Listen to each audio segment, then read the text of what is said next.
Hey everyone, welcome back. So today, we're going kind of off the beaten path a little bit with this deep dive. Oh, Yeah, we're going to be looking at some pretty wild claims about ancient civilizations having surprisingly advanced technology. uh, Our source for all this is an interview with Jonathan Gray.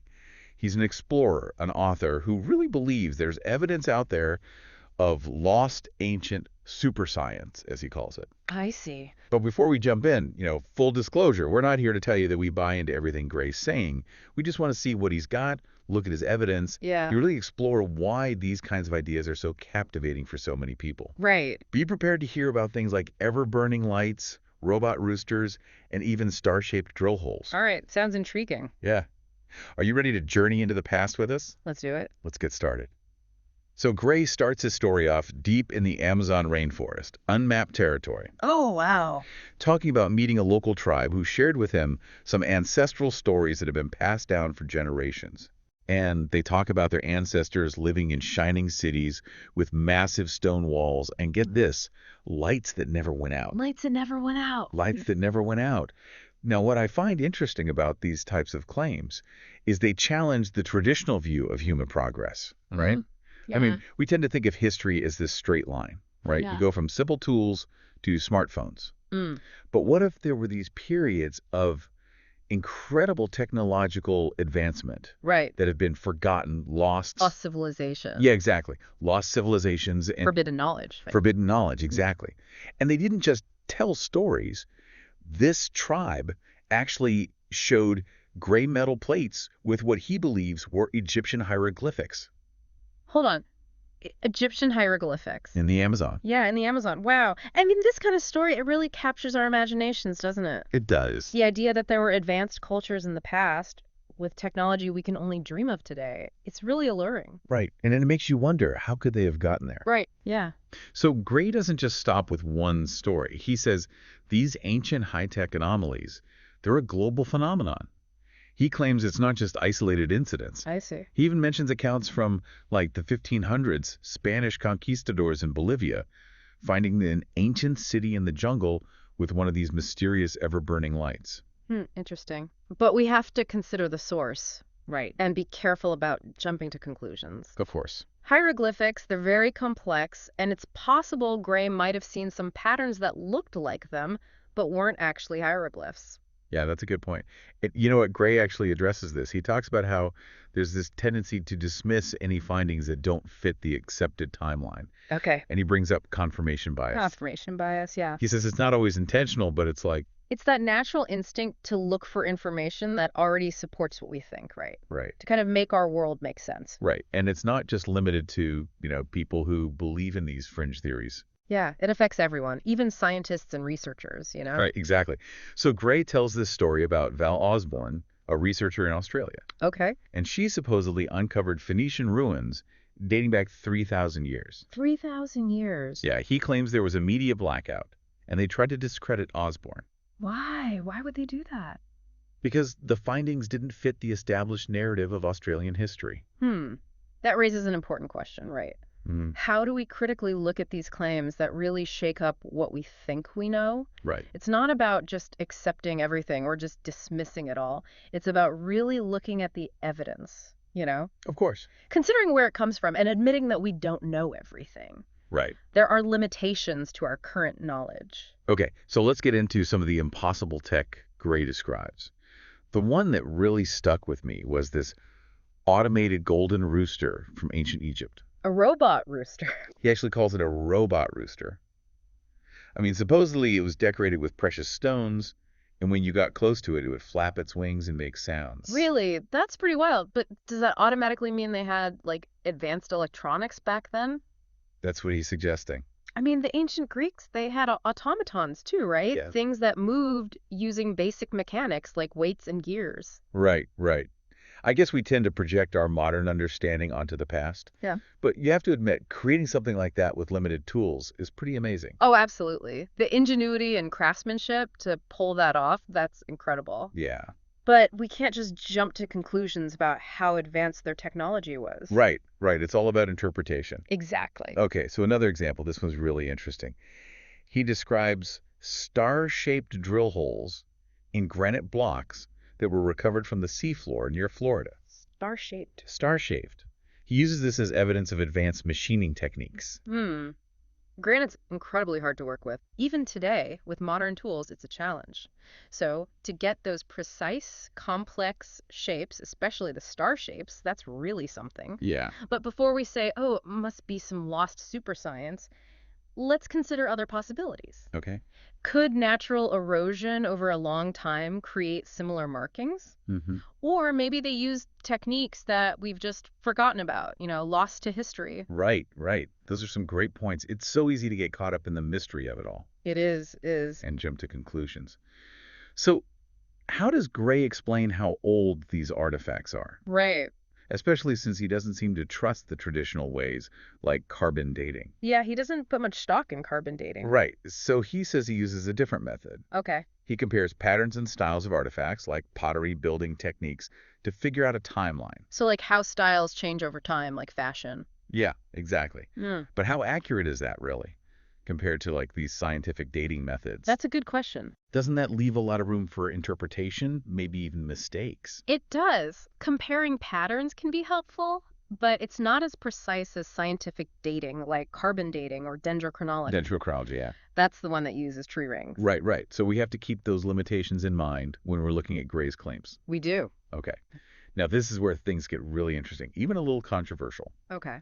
Gray believes that fallen angels were the ones who gave this advanced technology to ancient civilizations.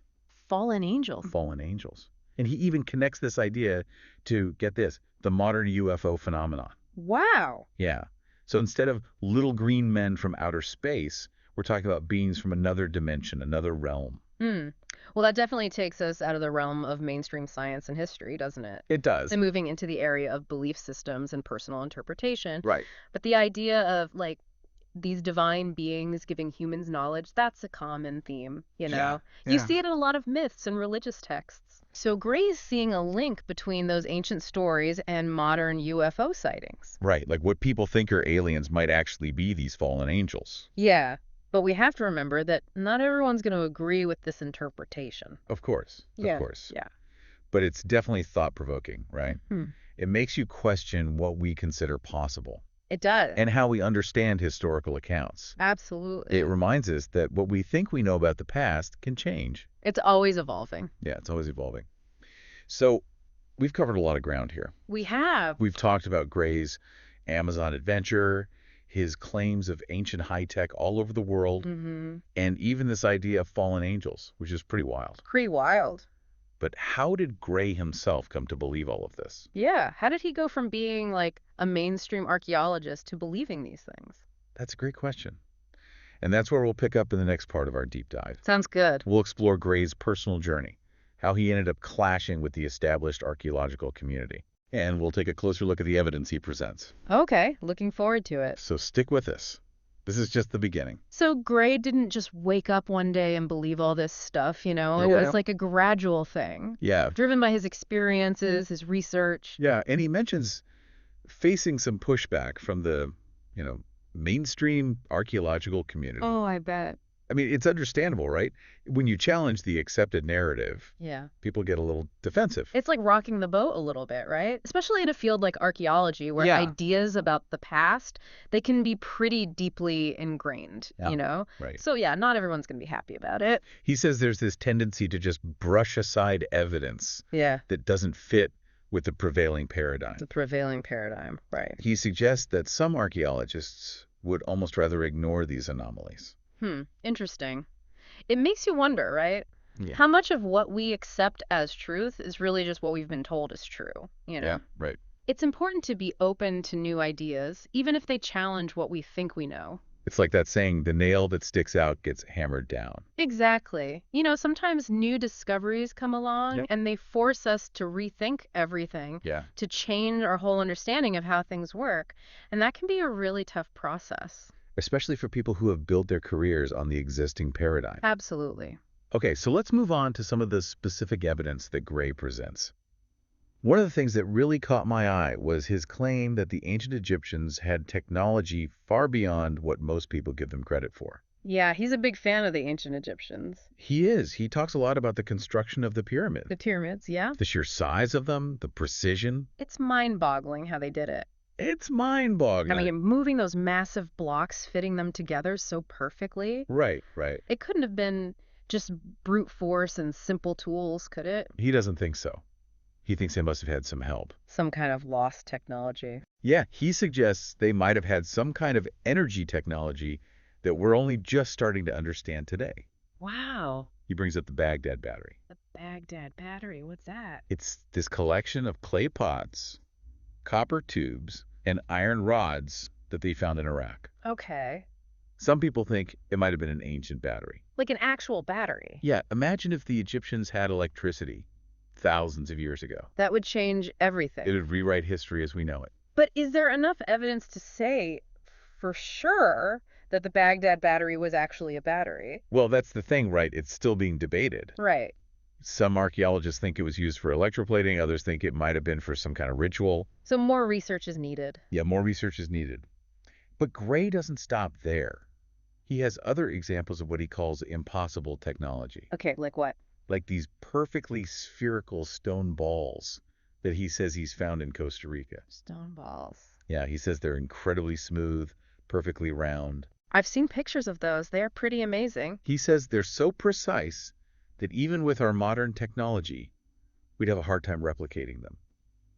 It's hard to imagine how they could have been made without advanced tools. Well, again, we have to be careful about assuming that they thought the same way we do, right? Yeah. Maybe they have ways of shaping stone that we just haven't figured out yet. Right, or maybe we've lost that knowledge. Lost knowledge. It's like, just because we haven't found evidence of something doesn't mean it didn't exist. Right. Absence of evidence is not evidence of absence. Exactly. There's still so much we don't know about the past. Okay, so if these ancient civilizations were so advanced, where did this knowledge come from? Yeah, that's the million-dollar question. Gray has a couple of theories, some more controversial than others. Don't lay it on me. Well, one idea is that early humans had much longer lifespans, Okay. so they had more time to learn and pass on their knowledge. So instead of starting from scratch with each generation, Right. they could build on what came before. Right. Imagine if scientists and engineers could dedicate their entire lives Yeah. to a single field of study and then pass on their knowledge directly to the next generation. It'd be like a chain of knowledge, unbroken. It would accelerate technological progress like we can't even imagine. Wow. But Gray also suggests that early humans had a greater mental capacity, Uh-huh. like a natural intelligence that's been lost over time. So we've actually gotten dumber. That's what he's saying. Mm. He thinks there's been a decline in our inherent intelligence. He blames it on things like, degeneration, both physical and mental. Like we're further away from our original perfect state. Yeah, kind of like that idea of a golden age A golden age. that you see in a lot of cultures. A time of peace and prosperity and advanced knowledge. And then it was lost. Lost to history. Right. But then there's his most controversial theory, the idea that ancient civilizations got help from outside sources. The outside sources. Specifically, fallen angels. Fallen angels again. Fallen angels. He even ties this in with the UFO phenomenon. Okay, I'm listening. He's saying that what people interpret as alien encounters might actually be interactions with these fallen angels. That's a new one. It's definitely a bold claim. It is. It really challenges us to think about where knowledge comes from. And what we consider possible. Right, exactly. Falsely. It's definitely outside of the mainstream, but that's kind of what makes it so interesting, right? It is. It makes you think. It pushes us to question our assumptions about the past. Well, even if we don't agree with everything Gray says, it's good to consider these different perspectives. Right, It forces us to look at the evidence with fresh eyes right. and to be open to different interpretations. So we've talked about Gray's journey, the pushback he's faced, the evidence he presents, from the pyramids to the Baghdad battery to those mysterious stone balls. It's a lot to take in. It is. But what about the people who disagree with him? Yeah, what do they have to say? That's a great question. We'll explore some of those criticisms in the next part of our deep dive. Sounds good. We'll also talk about the potential biases that might be influencing Gray's interpretations Okay. and how we can approach these complex topics with a critical but open mind. Looking forward to it. Stay tuned. So, we've heard Jonathan Gray's side of the story, but not everyone's convinced, right? What do other experts have to say about his claims? Yeah, a lot of archaeologists and historians, they're pretty skeptical of Gray's work. What are their main criticisms? Well, they say he relies too much on anecdotal evidence, like stories and personal accounts, Okay. instead of hard scientific data. Right, right. I guess stories can be interpreted in different ways. Exactly. And they also accuse him of misinterpreting artifacts. Oh, like seeing what he wants to see? Yeah, kind of. And they say he takes things out of context, especially historical writings. So they're saying he's cherry-picking the evidence to fit his narrative. Yeah, that's basically it. They Yeah. say he focuses on the stuff that supports his ideas and ignores the stuff that doesn't. Right, which kind of goes back to that confirmation bias we were talking about before. Exactly. We all have to watch out for that. Yeah, it's easy to get caught up in wanting to be right. It is. And it's especially important to be aware of that bias when we're dealing with these big controversial topics. Right. What about Gray's method for dating artifacts? The pattern comparisons. Right. His critics must have something to say about that. Oh, they do. They say it's way too subjective. Subjective. Yeah, and prone to errors. Makes sense. I mean, it's not as precise as carbon dating or looking at tree rings. Right. They emphasize using those more rigorous scientific methods. To establish a more reliable timeline. Exactly. They say extraordinary claims require extraordinary evidence. That's a good point.